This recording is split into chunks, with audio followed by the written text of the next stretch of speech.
నారాయణ సమారంభాం శంకరాచార్య మధ్యమాం శ్రీ సిద్ధేశ్వర పర్యంతాం వందే గురు పరంపరాం.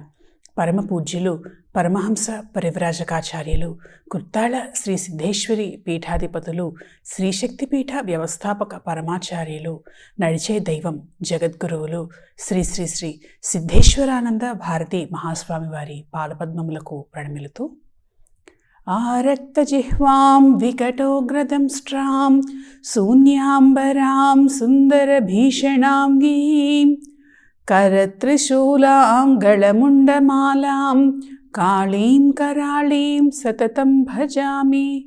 శ్రీశక్తిపీఠ మూలదేవత అనంత శక్తి స్వరూపిణి మహాకాలస్వరూపిణి అయినటువంటి శ్రీ మరకత శక్తికాళీదేవి పాదపద్మములకు ప్రణమిలుతూ పంచ ప్రణవములలో ఉన్నటువంటి బీజముల గురించి, ఆ బీజం ఎటువంటి శక్తిని కలిగి ఉంటుంది, ఆ బీజాన్ని మంత్రంగా కూడా సాధన చేస్తే ఎటువంటి ఫలితాలు వస్తాయి, సాక్షాత్ పరమేశ్వరి స్వరూపంగా పరమేశ్వరి శక్తిని అంతా కూడా శబ్దరూపమైనటువంటి ఈ బీజంలో ఎలా నిక్షిప్తం చేసినదో మనం చెప్పుకుంటూ ఉన్నాం.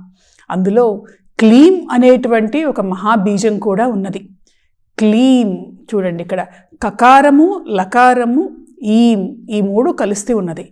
క అనేటువంటి అక్షరం కాలాన్ని శాసించేటువంటిది, కాలాన్ని మన ఆధీనంలోకి తీసుకొచ్చేటువంటిది, దీర్ఘాయురారోగ్యాలను ఇవ్వటం మాత్రమే కాకుండా కాలానుగుణంగా వచ్చేటువంటి ఇబ్బందులన్నిటినీ కూడా తొలగించి, చాలామంది చెప్తూ ఉంటారు మాకు టైం బాగాలేదు ఏం చేయాలి. ఈ క అనేటువంటి అక్షరం కలిగినటువంటి బీజాన్ని గనక ఉచ్చరిస్తే చాలా అద్భుతంగా ఫలితాన్ని ఇస్తుంది. అలాగే లకారం పృథ్వీతత్వానికి సూచన. కేవలం అంతేనా అంటే ఇది లకారం అనేటువంటిది కేవలం పృథ్వీతత్వానికి సూచన మాత్రమే కాకుండా ఇది అధికారాన్ని ఇస్తుంది. ఇంద్ర పదవి ఏదైతే ఉన్నదో, ఇంద్రుడు ఏదైతే ఉన్నాడో అందుకు సంబంధించినటువంటి లక్షణం కూడా లకారంలో ఉన్నది. ఈ పృథివికి అధిపతి అయినటువంటి ఇంద్రుడు అన్నట్టుగా కూడా ఒక మాట మనకి మంత్రశాస్త్రంలో చెబుతూ ఉన్నది. ఈం అంటే మహామాయ పరమేశ్వరి, అంటే అధికారాన్ని, వశీకరణ శక్తిని, కాలాన్ని శాసించేటువంటి శక్తిని ఇచ్చేటువంటి లక్షణం ఉన్నటువంటి బీజము క్లీంకారము. ఈ క్లీంకార బీజాన్ని దీనికి ఒక పేరున్నది. ఏమిటి అనంటే కామరాజ మహాబీజము అని అన్నారు. కామబీజము అని అన్నారు. అంటే కాముడు అంటే మన్మధుడు ఎవరినైనా సరే వశీకృతం చేయగలిగినటువంటి శక్తి కలిగినటువంటి వాడు. కాబట్టి ఈ బీజాక్షరం ఎవరైతే జపం చేస్తారో వాళ్ళ గనక చూస్తే ఆ చూపుల వల్లే ఎవరైనా సరే వశీకృతులవుతారు. వశీకరణ శక్తి ఈ బీజానికి ఉన్నది అని కనిపిస్తూ ఉన్నది.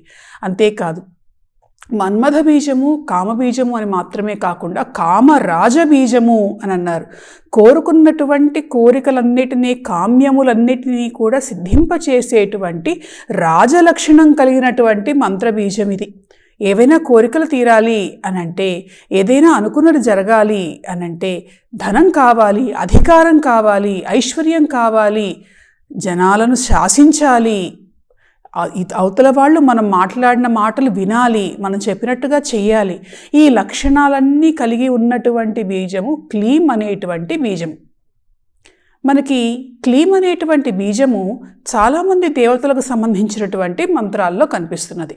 ఉదాహరణకు లలితాదేవి గురించి కనుక చూస్తే లలితా సహస్రనామావళిలో అమ్మవారిని ఏమని వర్ణించారో చూద్దాం.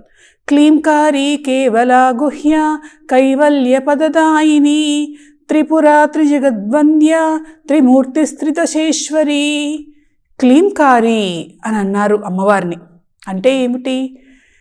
కామం బీజం కరోతీతి వా కామబీజ స్వరూపేతి. క్లీంకారి అంటే రెండు అర్థాలు చెప్పారు భాస్కర్ రాయల వారు వ్యాఖ్యానం చేస్తూ లలితా సహస్రనామావళికి. క్లీంకారి అని అంటే కామ బీజమును చేయునది, అంటే ఆమెలో నుండే ఇది పుడుతున్నది కాబట్టి ఆమె తల్లి, ఆమెలో నుంచి వచ్చేటువంటిది ఆమె సృష్టించినటువంటిది కాబట్టి ఆమెను క్లీంకారి, కామబీజం చేసేటువంటి దేవత అంతేకాదు ఆ బీజశక్తి గురించి చెబుతూ సాక్షాత్తు దాన్ని తయారు చేయటం మాత్రమే కాదు, ఎక్కడి నుంచో తయారు చేయలేదు, తన శక్తితోటే తయారు చేసింది. కాబట్టి కామబీజ స్వరూపేతి, సాక్షాత్తు ఆ కామబీజ స్వరూపురాలు ఎవరు అంటే లలితాదేవి అని మనకి అందులో వ్యాఖ్యానంలో కనిపిస్తూ ఉన్నది. సకల జగత్రయ వశీకరణ శక్తి కలిగినటువంటి బీజం క్లీంకారం. అందుకనే ఎవరైతే మంత్రములు చేసేటప్పుడు ఈ క్లీం అనేటువంటి బీజం ఉంటుందో అది చాలా వేగంగా పనిచేస్తుంది. ఆకర్షణ కలిగినటువంటి బీజం, వశీకరణ శక్తి కలిగినటువంటి బీజం. అంతేకాకుండా లలితాదేవిని సాక్షాత్తు క్లీంకార స్వరూపిణిగా చెప్పారు. కేవలం లలితాదేవిని మాత్రమే కాదు, మరికొంతమంది దేవతల మంత్రములలో కూడా క్లీం అనేటువంటి బీజానికి ఎంతో ప్రాధాన్యత కనిపిస్తూ ఉన్నది. ముఖ్యంగా ఇందాక మనం చెప్పుకున్నాం, కా అనేటువంటి అక్షరం కాలాన్ని శాసించేటువంటిది అని. కాళీదేవి ఉన్నది, ఆమె అదే కాలం యొక్క స్త్రీ రూపమే కాళీ. కాళీ ఆమెకు సంబంధించినటువంటి బీజంగా కూడా క్లీం అనేటువంటి బీజం ఉన్నది. రెండు చెప్పారు కాళీదేవికి సంబంధించినటువంటి ప్రధాన బీజాలుగా. ఒకటి క్లీంకారము, ఇంకొకటి క్రీంకారము. క్రీం అన్న చోటేమో అగ్నిస్వరూపం, రకారం వచ్చినప్పుడేమో తల్లి అగ్నిస్వరూపిణిగా విజృంభించి సంహార లక్షణం కలిగి ఉన్నట్టుగా గమనించవచ్చు. అదే క్లీంకార స్వరూపిణి అయినటువంటి కాళిని గనక ఆరాధిస్తే ఆమె వశీకరణ శక్తిని, అధికారాన్ని, ధనాన్ని ఇచ్చేటువంటి ప్రేమ దేవతగా మనకు కనిపిస్తున్నది. అంతేకాదు శ్యామలాదేవి ఉన్నది, మాతంగీదేవి, రాజశ్యామల రూపం కూడా అమ్మవారి గురించి చెప్పుకుంటాం. ఆ దేవి ఏమిస్తుంది? అధికారాన్ని ఇస్తుంది, పదవులను ఇస్తుంది, రాజకీయ అభివృద్ధిని ఇస్తుంది, జనాన్ని శాసించేటువంటి స్థితికి తీసుకొస్తుంది. ఎలా తీసుకొస్తుంది? కారణం ఏమిటి? ఆ దేవత యొక్క మూల మంత్రంలో ఉన్నటువంటి శక్తి ప్రధానంగా కలిగినటువంటి బీజమే ఈ కామరాజ మహామంత్ర బీజం. ఏమిటి అంటే క్లీంకారము. ఈ క్లీం అనేటువంటి బీజం శ్యామలాదేవి, మాతంగీదేవికి సంబంధించినటువంటి ప్రధానమైనటువంటి బీజం. ఆ దేవికి కలిగినటువంటి లక్షణాలు ఏవైతే ఉన్నాయో, ఆ దేవి ఇచ్చేటువంటి వరాలు ఏవైతే ఉన్నాయో అవి మనకు అందించేటువంటి లక్షణం క్లీంకారం వల్ల లభిస్తున్నది. పురుష దేవతల్లో కూడా ఒక దేవతకు సంబంధించి ఈ క్లీంకారం ప్రధానంగా కనిపిస్తున్నది. ఎవరు? కృష్ణుడు. కృష్ణుడు అనగానే ఏం గుర్తొస్తుంది? అబ్బా, కృష్ణుడు చుట్టూ ఎంతమంది గోపికలు ఉంటారో. కృష్ణుడిని ప్రేమస్వరూపుడు అన్నారు. ఏమిటి అంటే ఆ ప్రేమ శక్తి, ఆ ఆకర్షణ శక్తి ఒక శబ్దాకృతిని ధరిస్తే అది క్లీంకారము. అందుకే కృష్ణుడి మంత్రంలో కూడా క్లీం అనేటువంటిది మనకు కనిపిస్తూ ఉన్నది. ఈ క్లీం అనేటువంటి బీజము మనం చెప్పుకున్నాం, ఇంతకుముందు నుంచి చెప్పుకుంటూ ఉన్నాం. ఒక్కొక్క బీజం గనక స్మరిస్తే ఆ దేవతకు సంబంధించినటువంటి కాంతి వస్తుంది, అది దేవత దగ్గరికి మనల్ని చేరుస్తుంది అని చెప్పుకున్నాం. క్లీం అనేటువంటి బీజాన్ని గనక చూస్తే మనకి నల్లటి వర్ణం కలిగినటువంటి కాంతి దాని నుండి ఉత్పన్నమవుతుంది. మనం గనక చండీదేవికి సంబంధించినటువంటి కథలలో అమ్మవారి స్వరూపాన్ని గురించి మహాకాళి, మహాలక్ష్మి, మహాసరస్వతి స్వరూపిణి అయినటువంటి దేవతగా భావించి ఉన్నప్పుడు అమ్మవారికి సంబంధించినటువంటి నవాక్షరి మంత్రంలో కూడా క్లీం అనేటువంటి బీజం ప్రధానంగా కనిపిస్తున్నది. కాబట్టి దేవికి సంబంధించినటువంటి పంచప్రణవములలో క్లీం అనేటువంటి బీజానికి ఎంతో ప్రాధాన్యత ఉన్నది.